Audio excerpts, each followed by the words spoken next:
At the age of 85, the creator of the wildly popular television show Cheers passed away.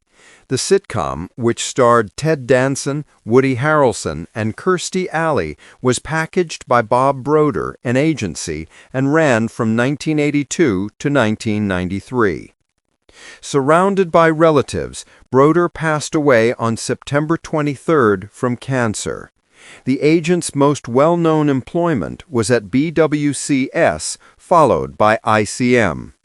The X-Files, The King of Queens, Frasier, Dharma and Greg, Touched by an Angel, 2.5 Men, The Big Bang Theory, Mike and Molly, and Modern Family were among the shows he packaged and represented. Georgie and Mandy's First Marriage was one of his final shows, and he continued to work with producer Chuck Lorre until his death this week.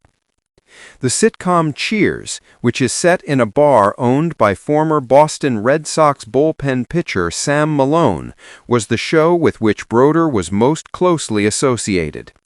He spoke on behalf of the film's 3 creators, director-producer James Burrows and brothers Glenn and Les Charles.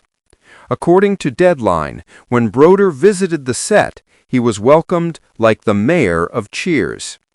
In the last moments of the series finale, Broder even made a brief appearance on the show as the man rapping on the door of the Cheers bar. Additionally, he collaborated with sitcom writer David Lloyd and his son Christopher Lloyd, who co-created Modern Family. Ted Chervin remarked, "He elevated the idea of what it means to be an agent. He revolutionized the game by operating at a level of authority, complexity, and sophistication.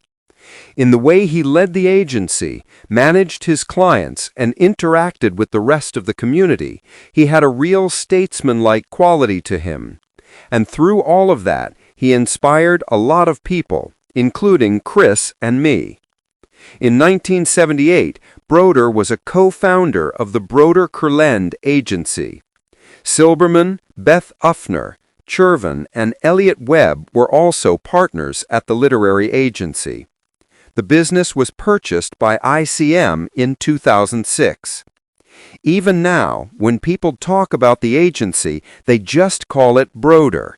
That may be because his name was the first on the letterhead, but I also think it's because he was the person most closely associated with that agency, the agency's soul.